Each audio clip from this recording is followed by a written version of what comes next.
into the fact where the victim is now the perpetrator and the perpetrator is now the victim. And that just drives me crazy. Good afternoon. I have the distinct honor of having with me as a guest Dr. Khalil Gibran Muhammad.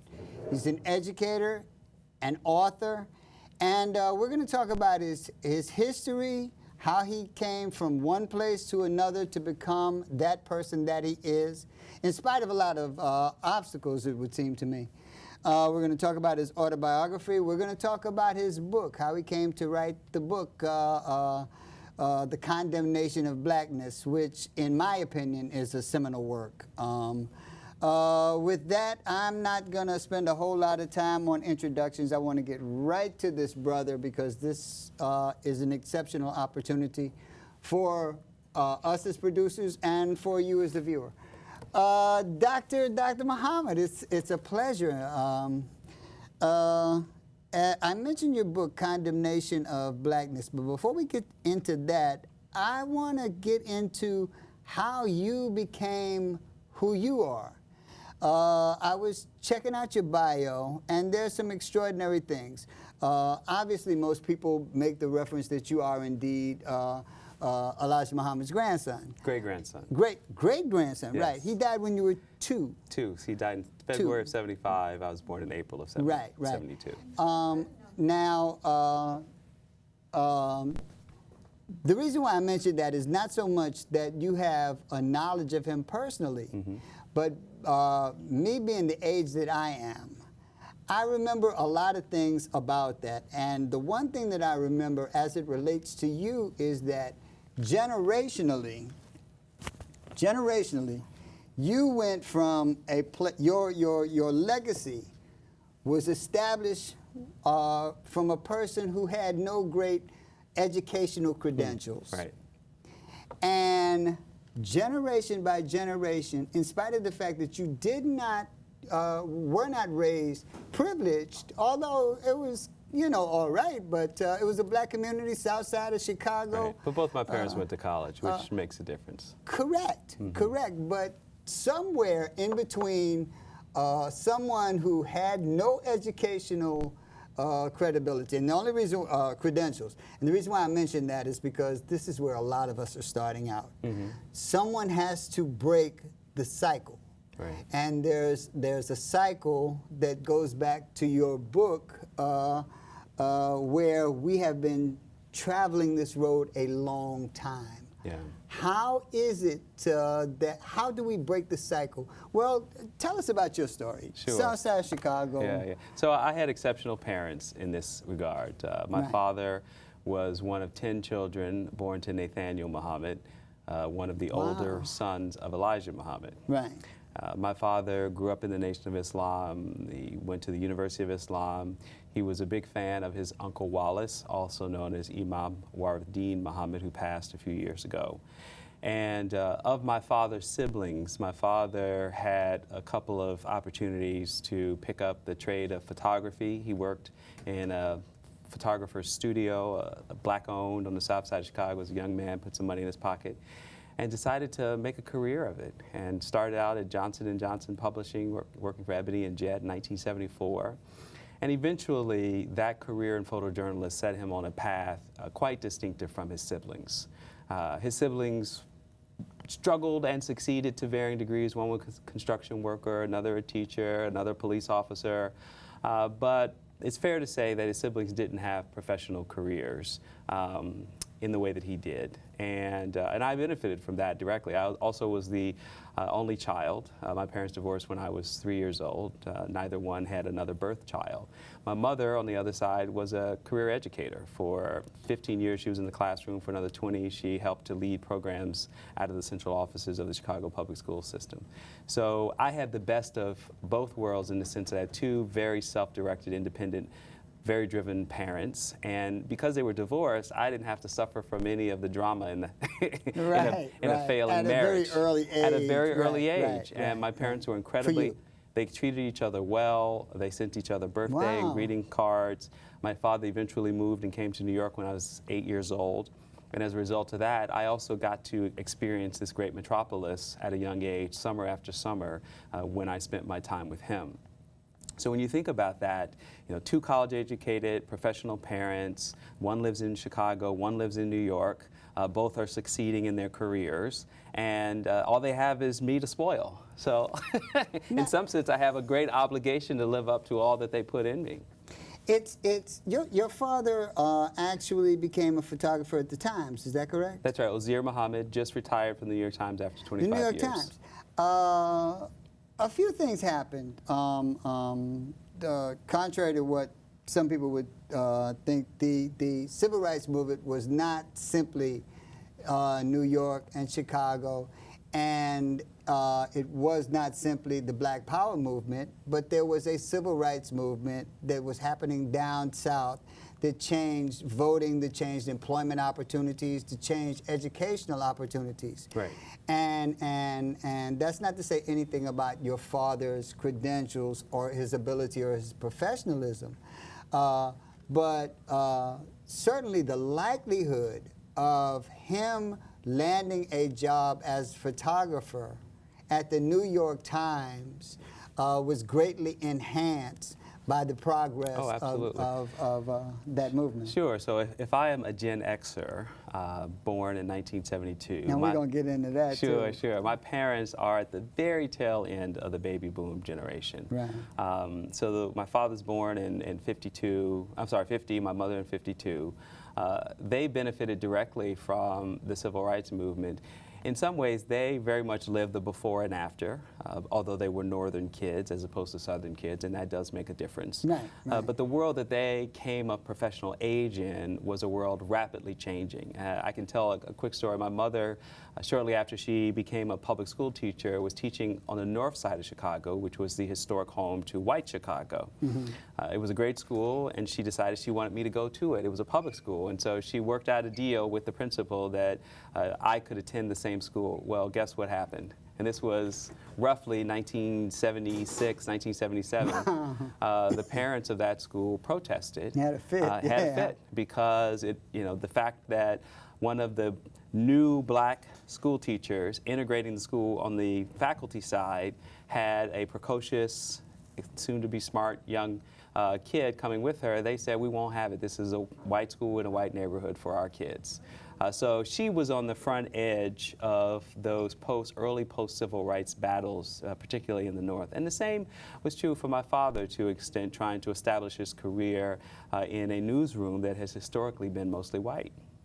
Now, I've already alluded to the fact that Chicago is historically significant in a lot of ways. Jazz, just culturally, right. it's and racially, it's significant. You alluded to the fact that you're 44 now. You were born in 1972. You were being born around the time, about the time that hip hop was being born. 1973. Yeah. And you were coming into your adulthood at around the time that cats like Jay-Z and that generation was making hip hop a worldwide phenomenon. Right. And excuse me if I say this, but that generation could be somewhat intractable when it comes to embracing their cultural roots. Well, this is an interesting question. So, on one hand, I would agree that the children of the baby boomers, the Gen Xers, were often encouraged to not look backwards to this past of struggle and oppression, but to only look forward.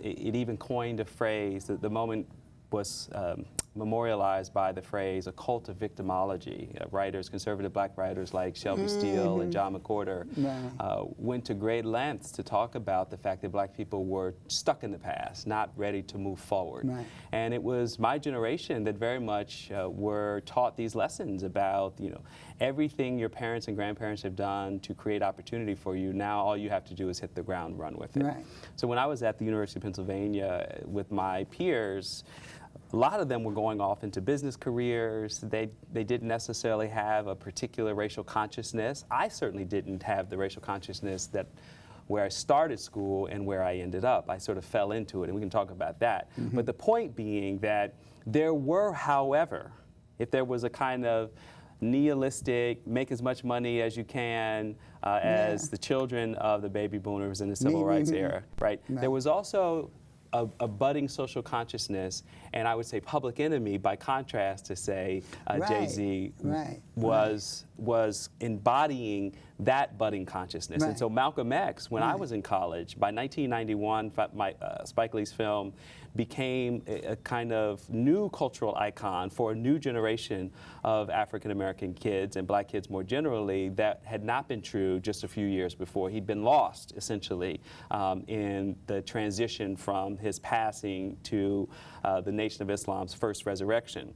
So I would say that it was a both and. There was a lot of disconnect from the movement and social consciousness, and then there was a kind of budding social consciousness that was expressed in message rap, and Public Enemy embodied that. Right. And excuse me, I'm glad you mentioned that, because therein lies the rub. The contradiction, so to speak. The fact that the reason why you are an anomaly, in my view, is because somehow, some way, you found a way to embrace it all and make it all work.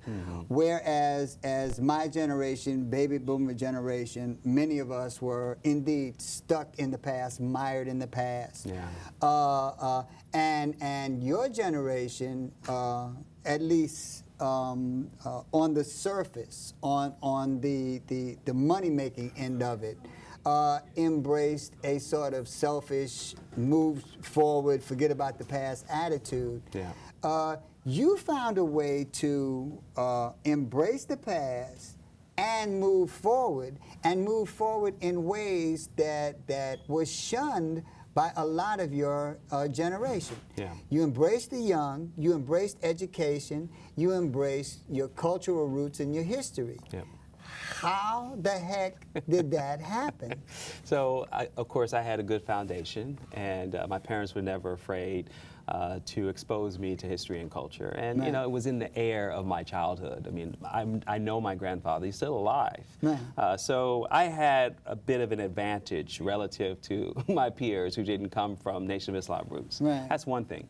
But I think more particularly what you're getting at is, for my generation, Rodney King was our Emmett Till moment. And I think 10 years ago, you could say that, and I certainly said it 10 years ago, and people were kind of like, I don't know if you want to invest so much in Rodney King. He wasn't a choir boy, kind of, not the kind of person like an Emmett Till, totally innocent, right? Rodney King was drunk, driving down the highway at high speeds. You know, maybe he didn't deserve the beating he got, but he certainly didn't deserve, you know, our sympathy, right? So I think what people have to realize is that for some of us, no matter how squeaky clean or dirty Rodney King was in terms of his behavior that day, that was a sign of injustice for my generation. And I had to figure out in that moment what to make of this for me, because the gap between being at an Ivy League private university, having all the advantages and privileges, and the potential career in business of which I was working towards at the time, and a world where, you know, I could be pulled over and subject to a beatdown and then the officers be acquitted, didn't make any sense to me. And so I had to figure it out. And what I've tried to do ever since then was to help others see that you can't forget, because this whole thing can go backwards. That we can make 3 steps ahead and fall back 2 steps or 4 steps. It all depends. So history is the only measure and useful guide for knowing where you are at any given moment. And if you don't have that, you're like a rudderless ship lost in a sea of confusion. To use a couple of African American stereotypical tags, you were both one of the good ones and bad boy at the same time, because the political rap was generally a phenomenon, a structure of street culture, as opposed to that corporate culture. So when you mention Public Enemy certainly made money, but it was a black group of the times. It was a rebel group. It was a group that came into prominence during things like Tawana Brawley. You embraced that. So you embraced your gritty, raw street culture. You didn't shy away from who you were, and yet you could fit into any boardroom, any corporate boardroom. Your credentials were impeccable. Your presentation is impeccable. That is the part that is phenomenal. Well, let me put it a slightly different way. And I had at the Schomburg Center a couple months ago, we hosted a debate between Brittany Cooper, who writes for Salon.com. She's a young feminist writer, very critical of respectability politics, versus Randall Kennedy, the Harvard law professor who's written extensively, including on the importance of respectability politics. So I happened to be recruited to support Randall Kennedy's side, and Michael Denzel Smith at The Nation was on Brittany's side. But it was really a debate between Brittany and Randall. Right. Now, let me say this. I evoked Malcolm X as a perfect example of an incredibly articulate, well-dressed, incredibly street savvy, came from the streets, knew the streets better than anybody. And at the same time, if he had spoken different words, he could have fit in any boardroom in America. Right. So it is always a both and if you choose it to be. And in a world as complicated and as dominated by old traditions of Eurocentrism, at some level, if you want to play on the inside, you don't have to play on the inside. Some people don't. But if you want to play on the inside, you have to be able to speak multiple languages. Condemnation of Blackness. As I said, in my opinion, Condemnation of Blackness is a seminal work. Thank you. It is a work that required meticulous research. First and foremost, why did you choose that? What was the circumstances that made you decide to choose that? And did you realize how involved the research would have to be in order for you to do this? Did it sort of grow as you? It did, yeah. So coming back to Rodney King, that was sort of the first seed planted. The second was the O.J. Simpson trial. By the time I entered graduate school, which was in the fall of 1995, O.J. Simpson was literally on trial. And as a result of that, the question and the critique about an American criminal justice system that might let a murderer go free, and the need for reform of this system, when all I could think about was the thousands of black people who'd been lynched by racist terror bombs, and nobody was held accountable, not even arrested for it, struck me as a huge contradiction and a racial double standard. So that was the outside context that led me to make the topic of racial criminalization something important to me. I also looked at what had been written, and any good writer sort of looks at what other people have said about a topic, and most of what had been said had been about the South, had been about chain gangs and convict leasing and lynching. I was a Northern born, third generation Northern born. My grandparents were born in Chicago. So, not my grandmother, but on my mother's side.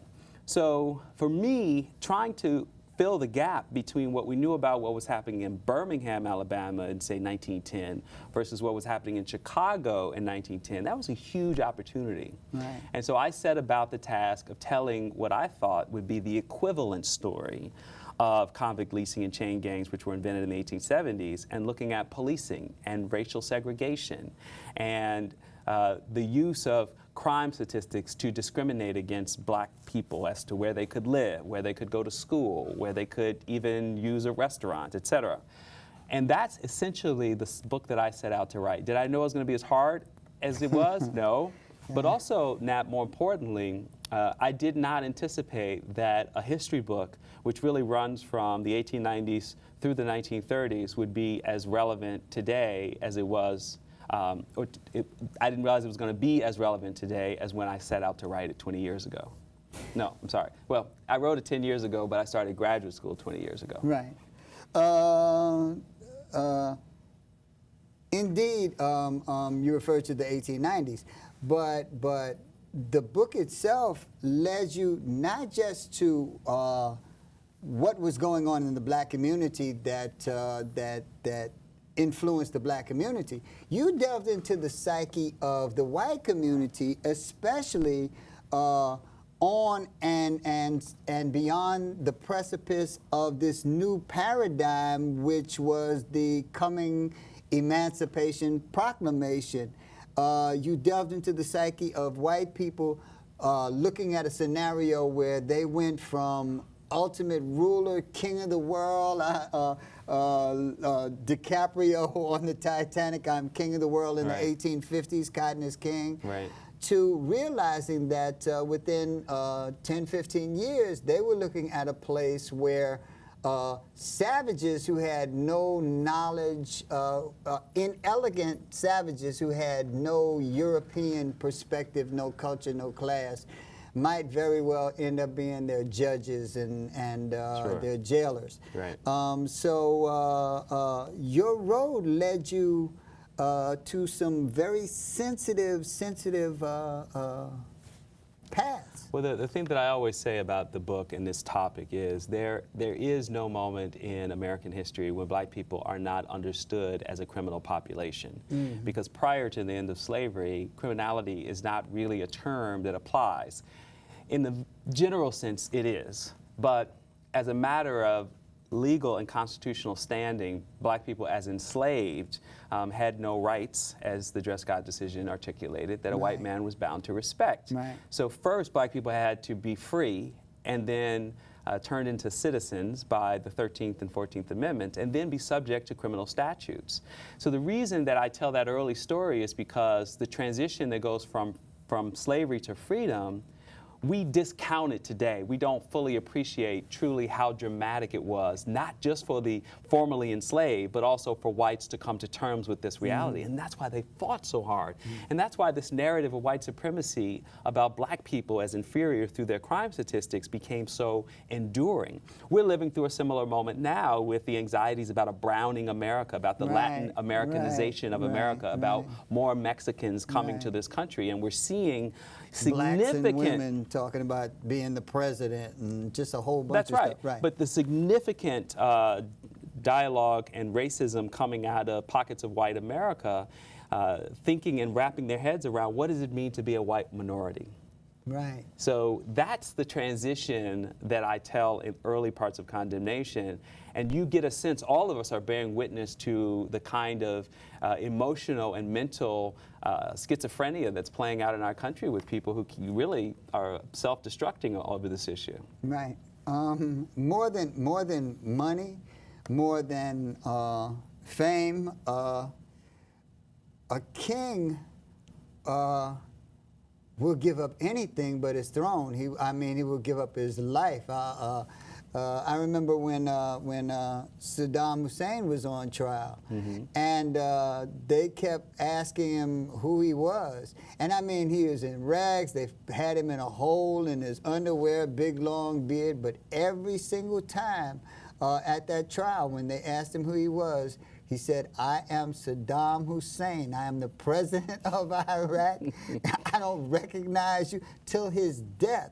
So it's very, very hard for someone who is used to being the ultimate overall decision maker to give up power or share power, especially when they've been that way for ever. And this, I think, is a really interesting moment to think about power in an institutional context. Because what we're going to see is an America that has not fully come to terms with the institutional, or what many today would call the structural basis of racism and racial inequality in America. That we can line up as many people till the cows come home who think they are racially liberal, tolerant, love diversity, pat themselves on the back for all the black friends or brown friends they have. But many of them work in institutions that have not yet come to what Brian Stevenson might call truth and reconciliation. And therefore, The worry that I have is that these institutions will continue to perpetuate the kind of symbolic power that you described, meaning that it won't be a white person necessarily in charge, but the institution will represent the symbolism of that white history and that white power, and then you have a black or brown person in charge doing the same thing. Right. That's what's happened in policing. Some of that's happened in education. And if you could just look at the Baltimore example playing out in front of our eyes with, you know, half of the officers who were there the day that Freddie Gray mysteriously died were black. The entire political leadership of the city was black. And now we're playing out a trial where there are black judges, black state's attorney, and there's no justice and accountability. Why is that the case, Nat? It's because the system hasn't changed. So no matter who's in charge of the system, if we're not changing the system and we're only changing the personnel, you get the same outcome. Right.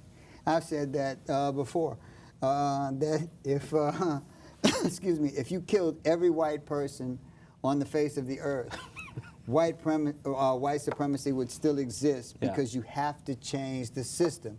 Eliminating white people in and of itself will not change the system of white supremacy. On the subject of power, we talked about what it meant to a white supremacist group that controlled. But it also, abrogating power also is having an effect on the African American community. We see by the election for Charlie Rangel's seat in Harlem that the African American is going to have to come to grips with certain realities also. That immigration and the browning of America and immigrants coming to America has taken the African American, in a lot of cases, from a position that was once secondary to tertiary or even farther down. That's right. How do we approach this issue? What are your thoughts on this? Well, from politics to the halls of Congress and even higher education, the significance of immigration from Latin America and from the continent of Africa has definitely changed the racial calculus for people who carry or wear black or brown skin. So whether someone self-identifies as Afro-Latino or simply Latino who happens to be darker than you or me, but doesn't recognize their African roots, will fundamentally change the conversation about race as those numbers continue to increase around this country. Even in higher education, you're seeing admissions play out where preferences for racial inclusion are for Nigerian students who were born in Nigeria to oftentimes culturally competent, very successful parents. And this is no critique of Nigerian students, native or foreign born in this country. They have every right to leverage America's wealth for their own attainment as any other immigrant group all around the world.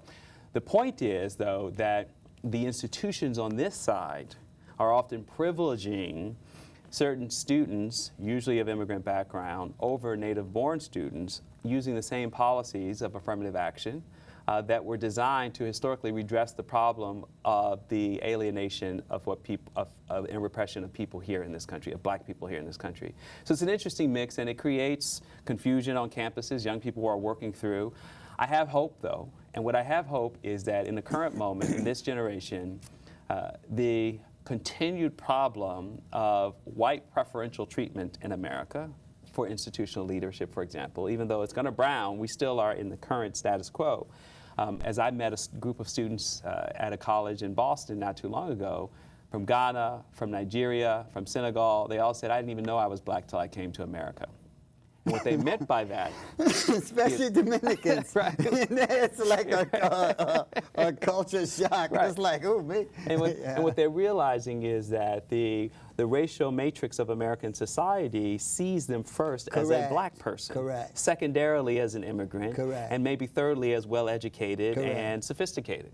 So, and black person is kind. That's right. So that's not actually how they see them. They see them as and a more severe word. And unfortunately, some of those same individuals have also been taught from their home countries to not create community with native-born blacks. Right. Because they are, they fit within a certain set of all negative stereotypes, and you can't succeed in America if you're too close to those people. So we've got a lot of educational work to do. We've got a lot of community building to do. We've got a lot of work to do in order to make sure that the future of this country, as it browns, as it is benefited yet again from new immigrant populations from Africa, from Asia, from Latin America, is a better place. We want a better country to come as a result of this, not one that stagnates or simply replaces those brown people, white people with brown people who do the same thing.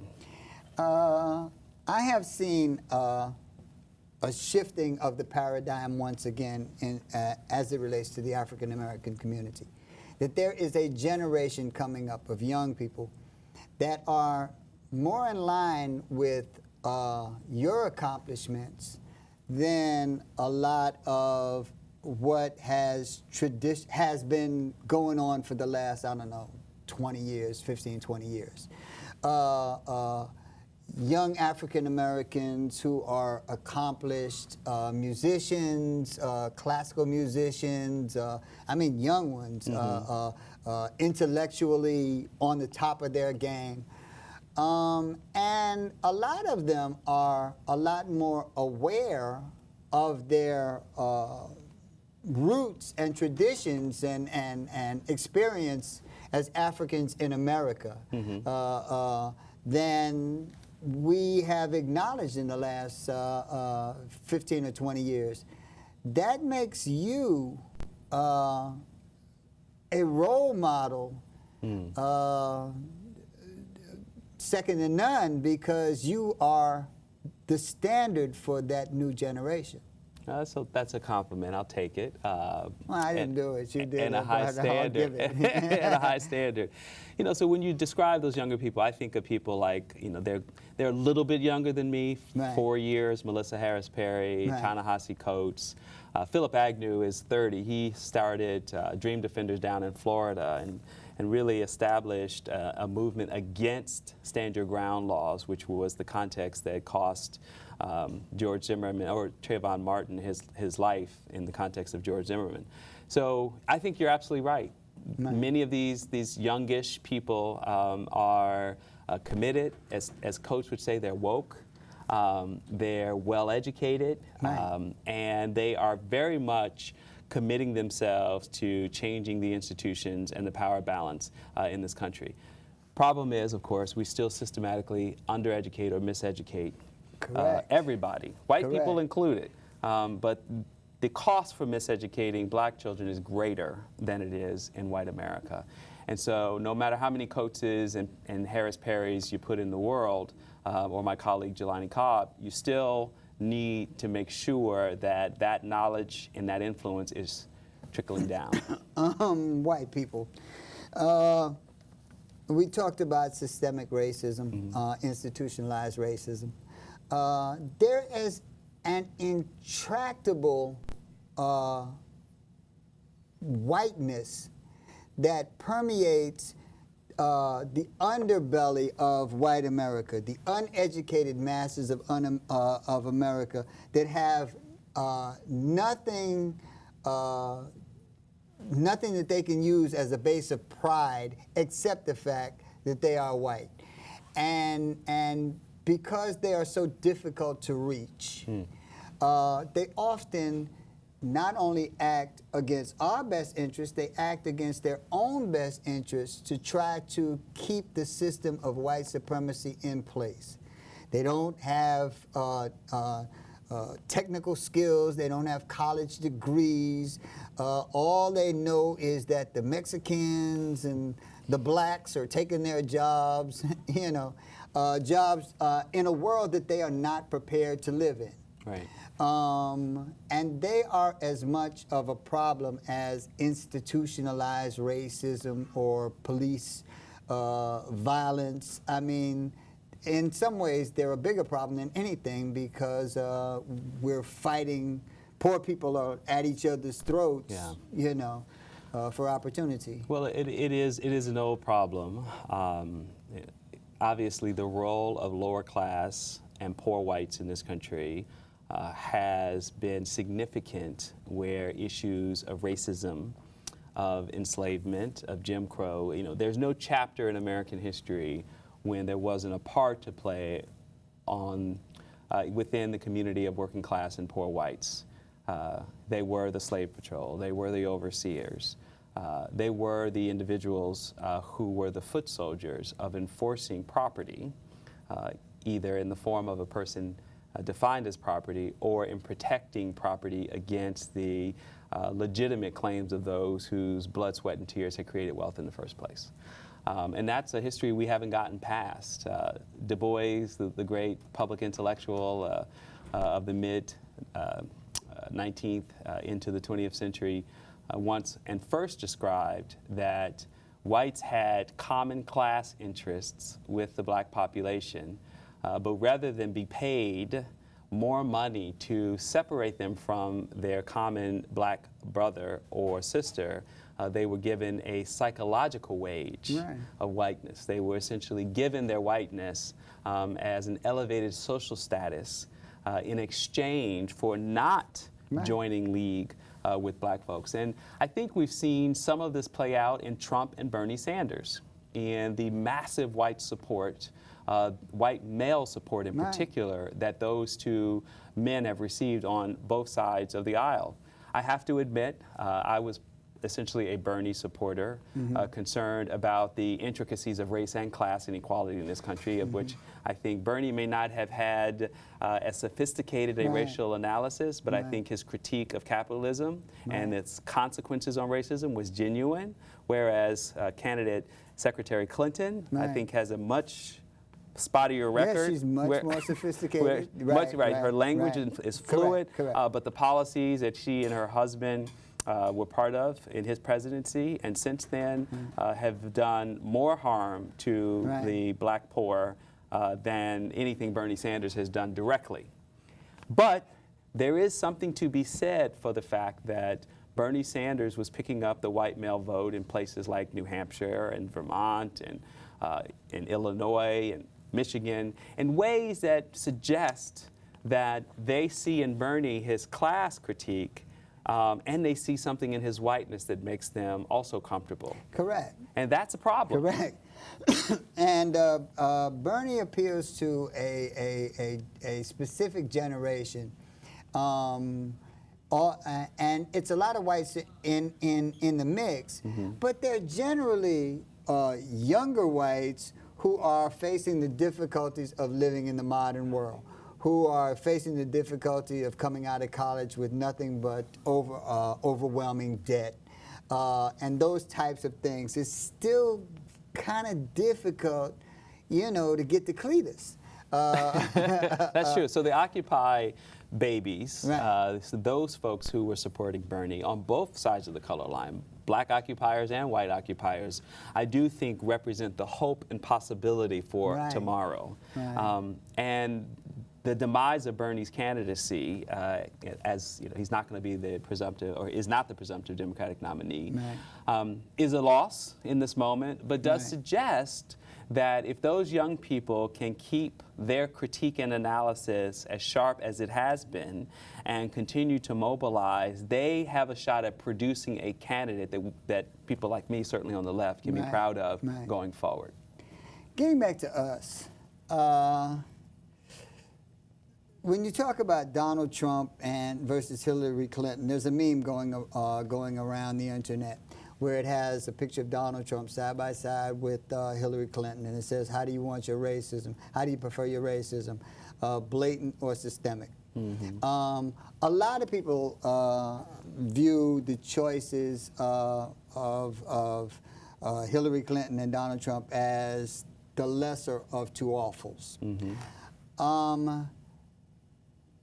The African-American community, because you mentioned the immigrants and the success of the Nigerians, among others, there's a few immigrant groups that are doing extremely well. Gender groups are doing well to some extent. They're at least getting heard when they put their problems on the table. LGBT. LGBT, right. is part of the problem that we don't demand anything for our vote, that we pick our candidates almost like you're picking a basketball team to win the championship, as opposed to negotiating a quid pro quo for our vote. You know, if you want this, we have to have some indication that you will do that. Are we just like giving people a job and no one takes us seriously, or I think there's some of that. I think that, I mean, if we're going to talk about the last, say, 7 years of the Obama presidency, so there's no question that African Americans played a huge part in bringing President Obama to the finish line. He got 43% of the white vote in 2008, 39% in 2012. Without the hardcore base of black female voters in particular, it's not clear that President Obama would have won. Their support was buoyed, of course, by the quote-unquote Rainbow Coalition of Asian, Latino, and LGBT supporters, which made up this very strong Democratic base. Everybody knows if more Democrats turn out in any given presidential election, the Democrats are going to win. Correct. That's political science 101. Correct. I do think, however, over those 2 years that the Democratic Party has failed to support the most loyal base of the Democratic Party, which are black voters and more particularly African American voters. And so just in the last decade, your question is answered unequivocally, absolutely. They've been neglected. They've been taken for granted. And although the Hillary Clinton campaign has developed a very robust racial policy agenda, in stark contrast, in many ways, to Obama's more universal evocations of justice and equality.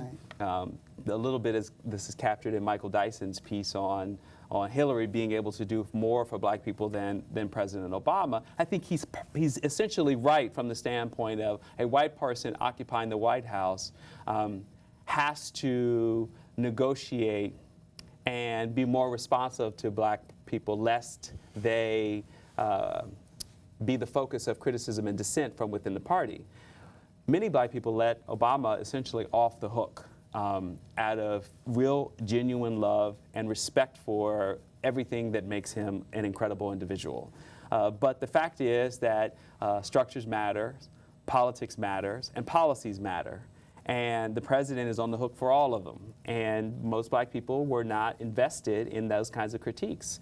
Tavis Smiley and Cornel West, for all of their individual limitations as public intellectuals and critics of the presidency, were right about the fact that the president was not invested in an agenda that would have started with the least of these, with poor people in particular, not given to talking about poverty in America, more given to talking about jobs and employment rates. But the truth is that even though we're facing a point now where unemployment is now lower than it was in 2008, or it's hovering around 5%, the truth is it doesn't count for joblessness.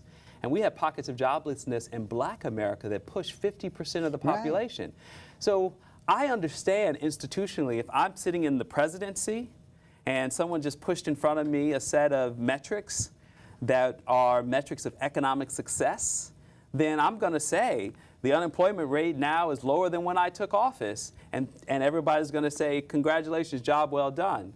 But if I'm something more than just the president, if I'm thinking about the black folks on the south side of Chicago, or the north side of Philadelphia, or in south central Los Angeles, then I'm going to say that we still have a joblessness problem in this country, where despite the fact that unemployment has gone down, some people have entirely given up on the idea of work because there's no jobs for them.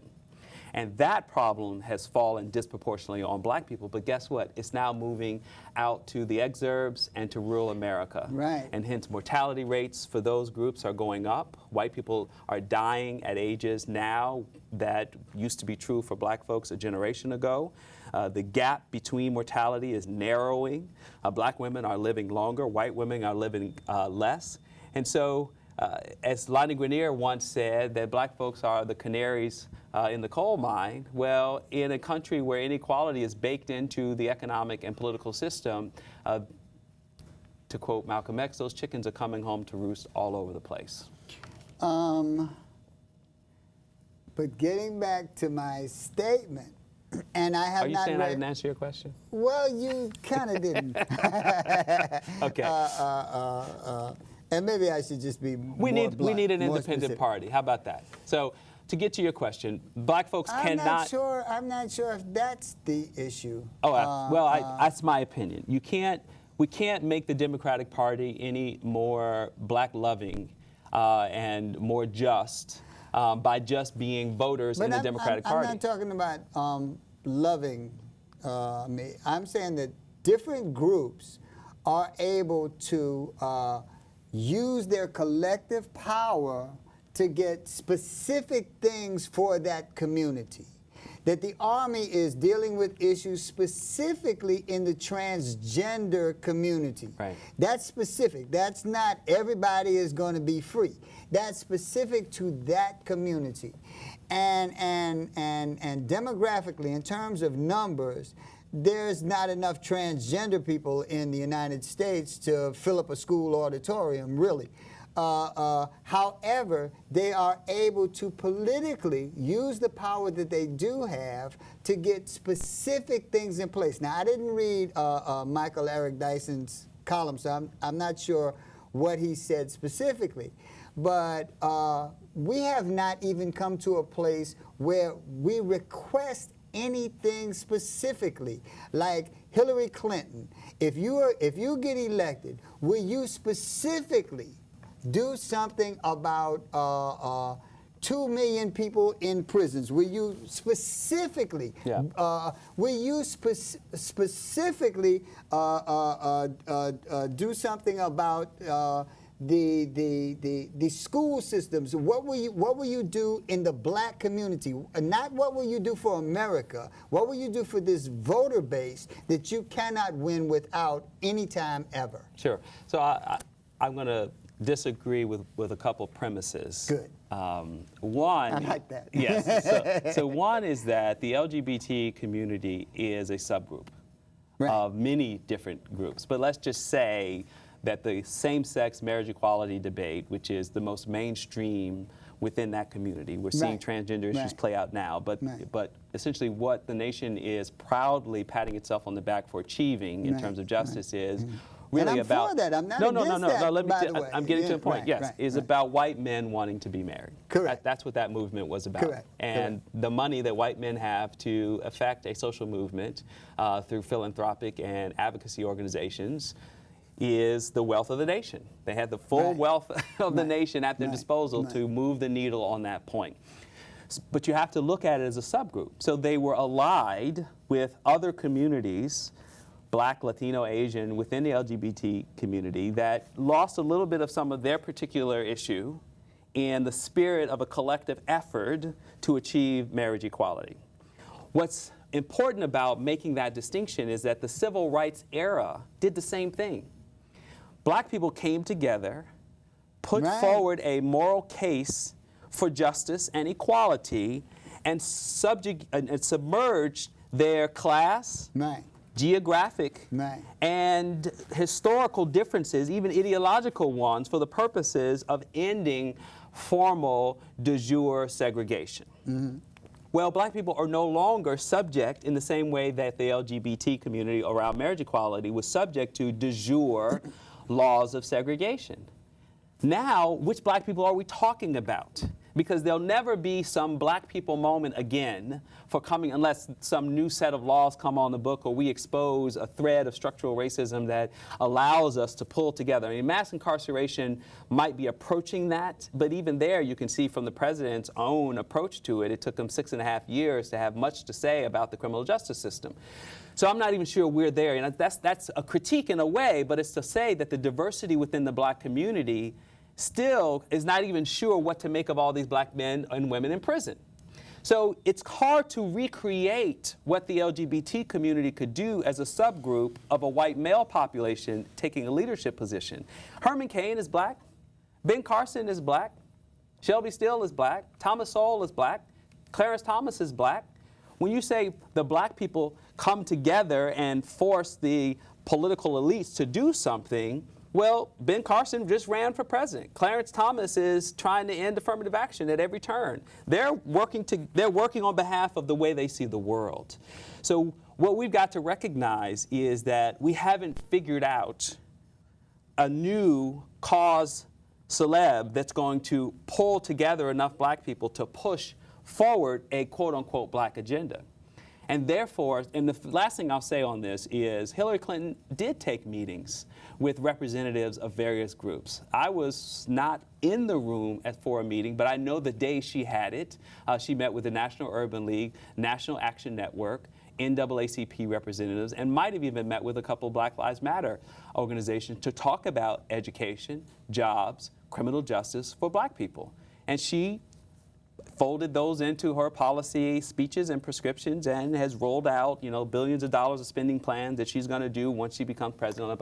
So in terms of black people coming to the table to broker, black progressives, blacks on the left, black liberals, traditional civil rights organizations are representing constituents within Black America who are allied with those organizations to have the presumptive Democratic nominee be responsive to it. So that brings us back to Doe. Okay. That brings us back to the condemnation of blackness. That brings us back to the fact that no matter what laws are revoked or put in place that says we are all equal, that there are frames of references, a systemic frame of mind in general that is an impediment to black people going from A to B. That there are many instances of individuals achieving on some level, or even as far as the presidency of the United States. But we still have these obstacles. There is still the condemnation of blackness. Absolutely. So now I ask you, because I'm looking for a plan, okay? Okay. Taking all this into consideration, Yes.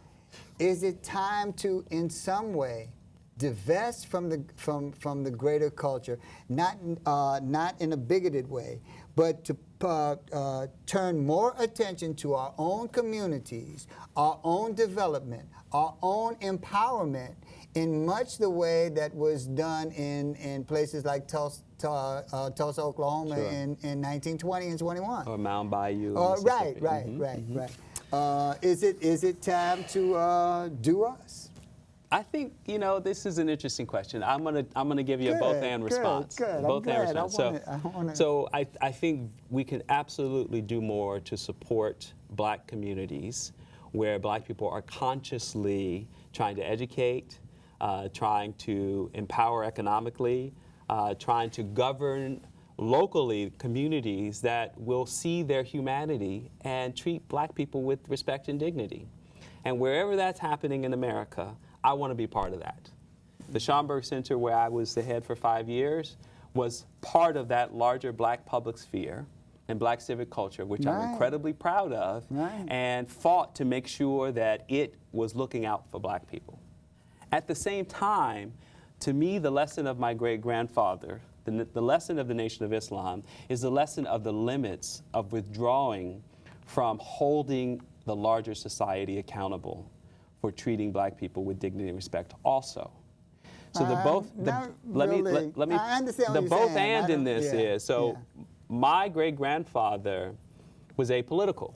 Yeah. Retreated from the political scene. Right. It's precisely that division between a very intra-community focus, building up institutions, that still couldn't keep the LAPD from killing black members of the Nation of Islam, made the Nation of Islam really on the sidelines of the civil rights movement. And ultimately, Malcolm X, the one we celebrate today, is not the Malcolm X of the Nation of Islam before 1963, but really the Malcolm X of Mecca after 1964, when he really was about to start a civil rights organization, the Organization of Afro-American Unity. Right, right. So I don't think we want to go back to a point where we become apolitical, where we don't care who's in charge, Right. where we don't hold the local police accountable for how they treat us in a community, even when we're not in charge of that police state. We do want to hold our chancellors and boards of education superintendent accountable. So we need to both focus on what we can do in our communities to lift them up, to care for the children who live on our streets and on our blocks and who are our neighbors, and at the same time, make sure that we have people invested in holding the decision makers accountable, whether they be black or white, or brown or yellow. Because the choices that they define for us, the structures that they put around our communities, limit the choices within those communities. Just access to credit. You can do all the community building you want, but a credit system that is global doesn't particularly care about your plan. And if you don't have people who are sitting at Citi or Goldman Sachs or Chase or wherever they are, or sitting in government and treasury, making sure that the system itself respects poor people, and particularly black people who have suffered the most under capitalism, then there's only so much you're going to do to lift up your community, because everybody needs access to credit. That's the both and that we have to focus on in the 21st century. I agree with you totally. We have a minute left, but I agree with you totally. You don't win the chess match by killing the king. You win a chess match by cutting off every avenue the king has to move forward. And I do think that it is incumbent upon our community, the African American community, to have a both sort of approach. That's right. Right, Inside, outside. You got to do both. We got 30 seconds. You're off to Harvard? I'm off to the Harvard Kennedy School. Leaving Harlem and going to Harvard? From Harlem to Harvard. It has been my pleasure, my honor, to have an opportunity to speak to this gentleman before he is whisked off to Atlantis. Your book, Condemnation of Blackness, I would advise everyone to get a copy of this book and read it. It is an incredible book. It is detailed. And once again, I want to thank you, Dr. Khalil Gibran Muhammad, for being my guest. Thank you. We'll see you next week, and thank you for joining. We're out. Excellent, brother. Thank you, Nat. Excellent. Now, how old are you? So, I'll be 65 this month. You are so young looking. Well, No, really. I mean, I say that with a